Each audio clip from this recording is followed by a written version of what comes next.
Hey guys, tonight we travel into the soft glow of a fire. Not one from your fireplace or electric stove, but a cave-side hearth flickering against limestone walls. You're crouched on your haunches, watching shadows stretch long and thin like ancient dreams across stone. The smell of burning wood mixes with something gamier, boiled marrow or roasted root vegetables maybe. The voices around you grunt more than speak, and the clatter of stone tools echoes like distant thunder. This isn't a survival game. This is your actual Tuesday night. So, before you get comfortable, take a moment to like the video and subscribe, but only if you genuinely enjoy what I do here. And hey, tell me in the comments where you're watching from and what time it is there. Now dim the lights, maybe turn on a fan for that soft background hum, and let's ease into tonight's journey together. You reach for a carved piece of bone. It's smooth on one end and hollow just enough to cradle a mouthful of broth. It doesn't look like much, more like a broken antler than dinnerware, but in this moment, it's revolutionary. You dip it carefully into the dark liquid, steaming gently in a stone bowl. A primitive spoon. Somewhere, a Neanderthal nods in culinary approval. The first spoons weren't born from luxury or manners. They were born because fingers burn.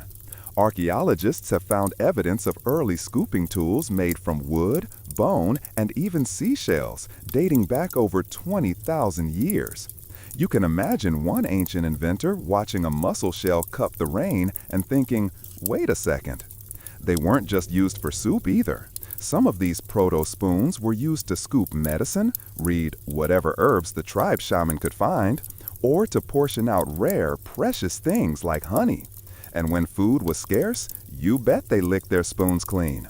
No dishwasher, no detergent, just a tong and maybe a quick rinse in a stream that probably had a saber-toothed cat drinking upstream. You glance down at your own spoon in the firelight, carved from a deer femur. It's been notched for grip, not decoration. You suspect the artist wasn't aiming for aesthetics. You turn it in your hand. It's heavy, primitive, and still somehow perfect. Across the cave, another member of your little band has one carved from dark wood, birch maybe? It smells smoky. Every person seems to have their own version. There's no IKEA set here, no matching silverware drawer, just function. Historians still argue whether the idea of the spoon spread from a single place or cropped up independently in different regions, sort of like how everyone invented fire without Zoom meetings. Some say the early bone spoons found in Europe and North Africa show signs of symbolic carvings. Maybe spoons were also gifts or even early status symbols. Imagine flexing your upgraded spoon at the next mammoth roast.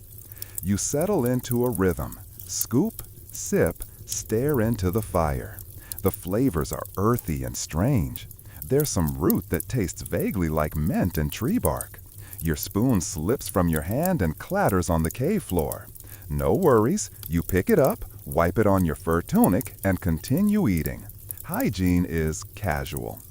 The cave is quiet except for the slurp of hot liquid and the occasional crack of firewood. You begin to realize just how ancient this gesture is, this lifting of food from bowl to mouth with a tool. It feels almost sacred. Occasionally, you hear a distant howl. You grip your spoon tighter. After all, it's not just a utensil. In the dark corners of survival, it might be your last line of defense against a hungry wolf with no table manners. Even now, as you're starting to feel the weight of sleep in your bones, you sense how deeply this object has embedded itself into human life. Simple, efficient, humble. The spoon is no show-off, no diva of the dining table, but it's been there longer than almost anything else, before the fork, before the knife was civilized, before plates even had edges. Some anthropologists even theorize that the spoon was more than just a mealtime necessity. It was part of ritual, of storytelling. In certain prehistoric sites, spoons have been found buried alongside the dead, maybe to help them eat in the afterlife, or maybe just to make sure they had the best seat at the eternal stew. You roll over in your furs and rest your hand lightly on your spoon, now tucked under your sleeping mat. It's not much, but it's yours. Hand-carved, full of bite marks and burn stains, and maybe, just maybe, the beginning of civilization. The smoky cave gives way to blazing desert sun.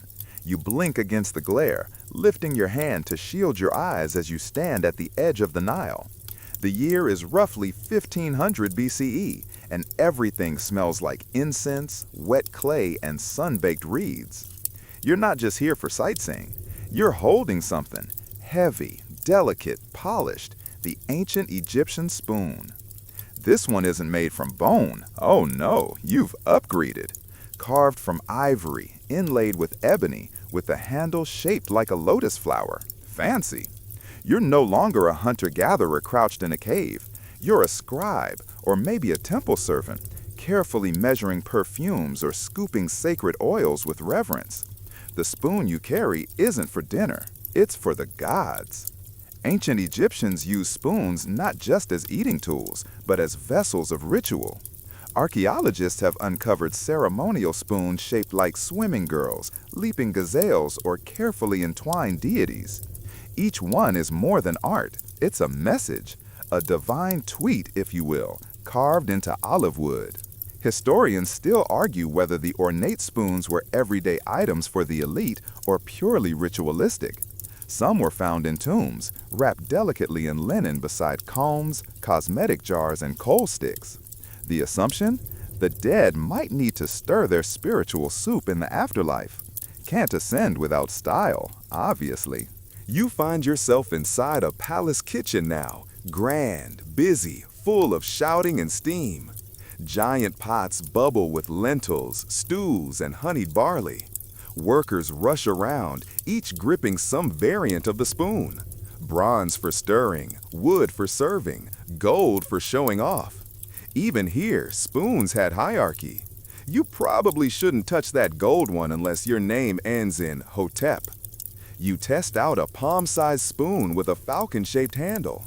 It feels balanced, elegant. You dip it into a pot of dates stewed with cinnamon and fig. The texture is syrupy, the taste surprisingly familiar, like something your grandmother might make on a cold day. In the temple next door, another kind of spoon is in play, flat, paddle-like, used to mix myrrh and sacred resins.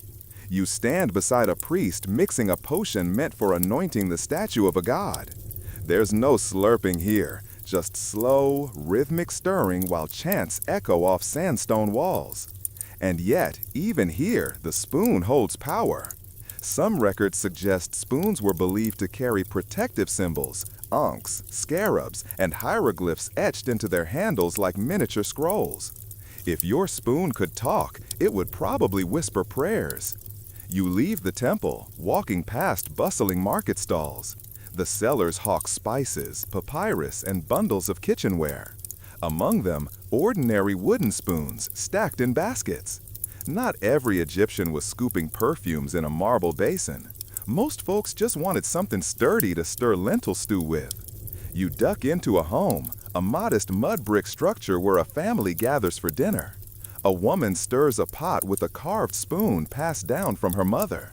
The firelight reflects in her eyes, and for a moment you recognize that same quiet rhythm from the cave days. Stir, taste, scoop, share. Funny how the same shape keeps showing up.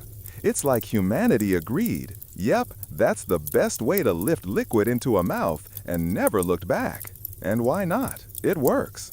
One of the quirkiest finds? A spoon made entirely of faience, that pale turquoise ceramic the Egyptians loved. Beautiful, sure, but would you really want to stir porridge with something that delicate? Imagine it shattering mid-breakfast. Awkward. Still, the idea of beauty and function blending together feels very Egyptian. Nothing was just one thing here. Your spoon could be a religious object, a household heirloom, and a dinner utensil all in one. It was a small extension of your identity, etched, glazed, polished. You return to the riverbank as night falls, the lotus-shaped spoon tucked in your belt. A breeze carries the scent of jasmine and waterfowl. The stars blink down, and you hear the distant croak of a frog. It's calm here, still, peaceful. You crouch and rinse the spoon in the Nile. It glows faintly in the moonlight. Maybe it's the polished ivory, or maybe it's just history pressing gently against your fingers. In your palm rests not just a tool, but a silent witness, one that's passed from the realm of gods to the hands of ordinary people. And soon it will journey again across seas and empires. But for now, under the Egyptian night sky, you let it rest.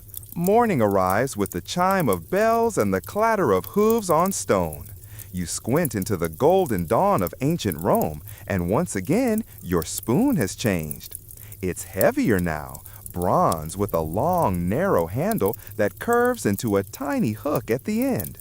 It's called a cocklarium, and it's about to get you into some serious seafood. You're reclining, because Romans don't sit, on a cushioned bench beside a low table. The mosaic beneath your feet depicts a sea monster devouring a ship, which feels slightly dramatic for breakfast, but hey, it's Rome. Your host claps his hands, and servants pour in with platters of olives, honeyed bread, and, of course, snails. Yes, snails, a delicacy. And your spoon? It's designed specifically to dig those little guys out of their shells. You gingerly stab into one, twist, and lift. The utensil makes the act feel surgical, fancy, efficient, a little unsettling. You pop the morsel into your mouth and try not to think too hard about it. Romans had all kinds of spoons, from the simple wooden ligula to ornate silver types used only by the elite. Some had flat handles, others were curved, and a few looked like something you'd find in a dentist's office. It's said that spoons reflected a person's class, and yours right now? Let's just say you're reclining on embroidered cushions while someone fans you with peacock feathers. A servant brings out a new dish, fish sauce over boiled vegetables. You switch to a broader spoon now, polished and engraved with a tiny dolphin at the tip. You swirl it in the mixture and notice how the sauce clings to the curved edge. A perfect design. You glance at your fellow diner who's using a similar spoon to tap an egg open. Historians still argue whether Roman spoons evolved directly from Egyptian designs or were entirely homegrown. The truth might be both. Rome, after all, borrowed and improved. Their cities buzzed with influences from the Greeks, Persians, even Egyptians. And their spoons? Cultural fusion in metal form. Outside, the markets hum. You pass by a cutler's stall, tables overflowing with tools, knives, and, yes, spoons. You spot a child holding a wooden one, carved with her name. It's simple, but worn smooth by use. Unlike the lavish banquet pieces, this one tells a story of porridge, not parties. Fun tidbit, some Roman spoons were gifted during festivals like Saturnalia, sometimes stuffed with coins or sweets. Imagine opening a sock and finding a spoon wrapped in gold thread. Merry Saturnalia! Here's a snacking utensil. You step into a Roman bathhouse next, because why not? Even here, the spoon appears. A man scrapes scented oils off his skin using a strigil. Okay, not quite a spoon, but its cousin in curvature. While another dips a spoon into perfumed water. You realize the line between hygiene and dining was thinner than you thought. And then, paperwork. You're in an office now. Scrolls, ink pots, seals. A clerk uses a flat spoon-like instrument to mix pigments for marking documents. Turns out the spoon moonlighted in bureaucracy too. Less glamorous than snails, but arguably more important. In a more modest home, you watch a mother feed her baby with a pewter spoon. The edges are rounded, worn smooth by time and teeth. There's a tenderness in the motion, a rhythm carried from Egypt still alive. And then war. You're on a Roman camp trail now. Fires glowing, soldiers passing around bowls of lentils and grain. No forks, just spoons. Tough ones, made of iron, sometimes shared. Not glamorous, but dependable. In moments of silence between battles, even hardened soldiers stir their food with something familiar. Back in the city, you admire one last relic, an ivory spoon inlaid with a bit of coral recovered centuries later from the ruins of Pompeii, preserved by ash, untouched since the day Vesuvius erupted. Historians debate whether it was used that morning, perhaps for honeyed wine, perhaps not at all. Its silence is haunting. As night falls over Rome, you climb a marble staircase to an upper terrace. Below, torchlight flickers. You cradle your cochlearium one last time, feel the weight of it, part utensil, part artwork, part social status. You place it down beside a bowl of figs and recline once more. The empire hums around you, oblivious to the quiet legacy you're tracing. The spoon is no longer just a tool. It's a whisper of everything: ritual, class, sustenance, and taste. And somewhere beneath that Roman moon, someone else, another you, stirs lentils over a small fire with a spoon nearly the same. The air smells like horse sweat, hearth smoke, and fresh bread as you trudge into the murky heart of the early Middle Ages. Welcome to the post-Roman world, where things are simpler, muddier, and, let's be honest, a bit less spoon-centric. You're in a modest Anglo-Saxon village now, and you're holding, well, it's more like a carved chunk of wood than anything remotely elegant. But don't laugh. This little wooden spoon has earned its place. It's been whittled by hand, maybe from ash or beechwood, with a stubby bowl and a thick, chunky handle. Someone made this for you. Someone probably sang while doing it. It's lopsided and charming and very, very yours. You crouch beside a smoky fire inside a timber longhouse. It's dark, even in daylight. The thatched roof creaks. There's a pot bubbling over the hearth. Onion, barley, maybe a bit of turnip if you're lucky. And you use your spoon to stir it slowly, rhythmically, like a ritual passed down from the crumbled stone of Rome. This era is sometimes called the Dark Ages, though modern historians roll their eyes at that term. True, there's a lull in grand architecture and literacy, but in daily life, people still eat, sing, gossip, and carve spoons. In fact, archaeological digs from this time often turn up wooden spoons buried with the dead. A practical afterlife accessory, perhaps? One 7th century grave in Sutton Hoo even yielded a silver spoon. Now that's what we call a luxury burial. Historians still argue whether it was decorative, religious, or simply someone's favorite utensil. You shift your weight as a communal meal is served. Everyone eats from a shared bowl, and personal spoons are prized. No forks.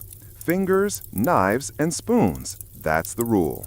You scoop up a thick bite and blow gently, the spoon warm in your hand. Outside, a monk passes by in a wool robe, clutching a spoon with a long, thin stem, delicate, like a writing quill. He uses it not for food, but to measure powdered herbs in a monastery infirmary. Turns out, spoons are monks' secret lab assistants, grinding, measuring, and even mixing inks for copying manuscripts. If you listen closely, you can hear the scratching of quills, the soft clink of spoons tapping against ceramic pots of pigment. Speaking of pigments, here's a quirky truth. Some spoons in early medieval times were shaped not just for eating, but for divination. That's right, you're now holding a spoon used by a local healer, etched with symbols. She dips it in a bowl of water, watches the ripples, and murmurs something about a coming storm. You nod politely, unsure if you should be worried. The spoon, in this context, becomes more than a utensil. It's part wand, part compass, part cultural glue. As the centuries inch forward, you find yourself in the grand dining hall of a medieval castle. Echoes bounce off stone walls. You sit stiffly on a bench beside a boar roast, trying not to drip grease on your tunic. Someone hands you a finely carved horn spoon. It gleams slightly, polished with beeswax and care. Now here's where things get political. Your place at the table, the shape of your spoon, even whether you get a spoon, all signal status.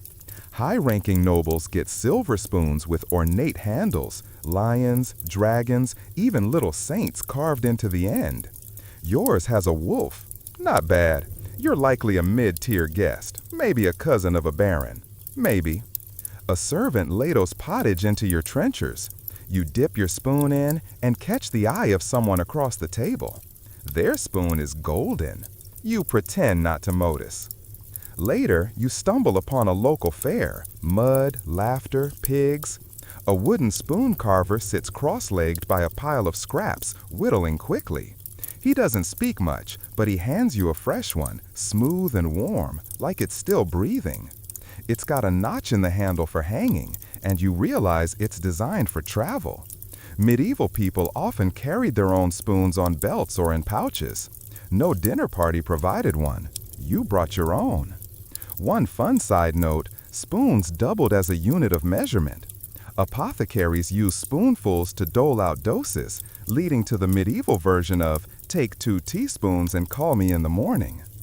You peek into a church kitchen next. Nuns in full bustle, boiling roots, drying herbs, preparing simple soups. The spoon makes its quiet rounds again, moving between bowls of broth and clay jugs of wine. In a world where faith defines the hours, the spoon becomes sacred by association, used in communion rites, in mixing holy oils, and sometimes even buried beneath altars. By now, you notice something. The spoon has stuck around through empires, conquests, famines, and feasts. Unlike knives, which carry a whiff of danger, or forks, which are still considered suspiciously foreign in many circles, the spoon? It's humble, trusted, warm. As the day wanes, you take a walk through a quiet village in northern Europe. Thatched roofs, chickens, muddy boots. A child runs past you holding a carved birch spoon, shrieking with joy. You follow the laughter and find a group of children scooping snow into their mouths, spoon-dueling like knights in play. You laugh softly, and the warmth of the moment nestles into your chest like embers. Night falls. You curl up in the loft of a wooden cottage, spoon tucked beneath your blanket. Outside, wolves howl. Inside, someone stirs a pot. The spoon is still in motion, always. The years flow forward like honey off a warm spoon, and you wake now to the clatter and clink of the early modern period. It's the 17th century, give or take, and you're seated at a long oak table in a well-to-do household somewhere in the English countryside. The windows are tiny, the chairs creak with age, and everything smells faintly of firewood and boiled cabbage. In front of you lies your new companion, a pewter spoon. It's sturdier than the wooden ones you've known, and though it's not exactly shining like silver, it carries weight, both physical and social. Because by this point, spoons aren't just for function, they're for status. You glance at the sideboard and spot an entire collection of spoons displayed like tiny knights in shining armor. Matching sets, polished regularly, passed down through generations. They might even be engraved with initials. One has a tiny rose motif on the handle. Another bears the proud symbol of a griffin. In this household, spoons are heirlooms, and you'd better not drop one. Breakfast is served, thick porridge with a ribbon of honey, scooped up in slow, sleepy curls. You bring the pewter spoon to your lips, and it tastes slightly metallic. But it's warm, familiar, and better than eating with your hands like some poor 14th century peasant, right? Outside the dining room, a servant quietly polishes another spoon by the hearth. Her fingers are cracked from lye soap, and she whispers a rhyme. Silver spoons for Sunday best, pewter for the guest. A real saying? Hard to know, but it sticks with you. You blink and the scene shifts. You're now in bustling Amsterdam, 1600s. Merchant ships crowd the harbor, and tulips are scandalously expensive. Inside a thriving merchant's home, dinner is a lavish affair. Spoons here are imported, some from France, others from the East. The spice-laced stews smell exotic and rich. You learn that Dutch families often gifted elaborately carved silver spoons to newborns. Born with a silver spoon wasn't just an idiom, it was an actual thing. Imagine that tiny infant grasping a spoon worth more than your entire cottage. And hey, guess what? Historians still argue whether those spoons were practical or purely ceremonial. Some say they were used, some say displayed only. Either way, you don't get one unless your family is doing very well. Later, you're invited into a London apothecary shop. The air smells of clove, vinegar, and chalk dust. Glass bottles line the walls like a library of potions. And there, on a side table, dosing spoons. These are thin, almost delicate, with long stems, perfect for reaching deep into tiny vials. They're used to measure tinctures, tonics, and dubious cures like syrup of snails or powdered mummy. Yes, that was once a thing. Chew on that. Meanwhile, your journey pulls you into an unexpected corner of Europe, the Ottoman Empire. The spoons here are smaller, more ornate, often made of carved boxwood or even ivory. You're sitting cross-legged in a caravanserai, a shallow dish of thick yogurt before you. Your spoon, shaped like a flower petal, is too lovely to eat with, but you do anyway. Turkish coffee spoons are a marvel, tiny, efficient, a perfect fit for those delicate demitasse cups. You wonder if the handle design, a crescent moon, is symbolic. Maybe, or maybe it's just fashionable. Again, historians aren't entirely sure. You start to realize spoons are cultural fingerprints. And speaking of culture, in Japan during the Edo period, you learn that while chopsticks reign supreme, there are still lacquered soup spoons, curved like a gentle wave, held sideways, gliding through bowls of miso. Smooth, black, polished to a shine. You admire the craftsmanship. This spoon doesn't scoop, it sails. You wander farther to the Ashanti Kingdom in West Africa. Here, spoons are carved from dense, dark woods and adorned with faces, animals, even full mythic scenes. One ceremonial spoon is nearly the size of your forearm, clearly not for soup. It's a status symbol, used in tribal ceremonies, gifted to women leaders. You pause, reverent. This isn't cutlery, it's power, legacy, pride. From Ghana to Greenland, spoons diversify. Inuit cultures, you discover, craft spoons from caribou antler and walrus ivory, their shapes tuned for scooping seal oil and cold stews. The handle's curve fits a gloved hand. Function meets survival. And now you find yourself in colonial America, rough, rural, hopeful. You're in a candlelit kitchen kneading cornbread dough. A wooden spoon, blackened from years of use, rests beside you. It's the beating heart of the household, used for cooking, tasting, scolding children, and maybe even self-defense on occasion. You stir a pot of beans and bacon, and the smell feels like home. Your host tells you her spoon was handed down from her mother's mother, brought from Scotland on a ship in 1723. It has a chip in the handle and a worn patch on the bowl, but it still stirs just fine. Now you're visiting a plantation kitchen where enslaved women craft their own tools. Spoons carved from local woods, resilient and meaningful, despite the unspeakable conditions they endure. One woman adds her initials to the handle, a quiet claim of identity, a resistance in maple. You run your finger along that spoon and feel the grooves of human endurance. And just like that, we arrive at our wind down. The fire crackles low. The spoon, now warm from your palm, rests beside your bowl. You've traveled from Paleolithic bone scoops to ceremonial heirlooms and handmade treasures tucked into aprons. Let your thoughts soften. Let them drift like the swirl of stew in an old pot. Outside, the wind hushes. You hear the clink of dishes, the murmur of a lullaby, the hush of quiet hands washing wooden spoons by candlelight. Tonight, maybe you'll dream of a great feast, one long, unbroken table beneath the stars, where spoons from every age pass gently from hand to hand, each one carrying a story, a taste, a memory. Sleep comes easy when you've held the world in a spoon.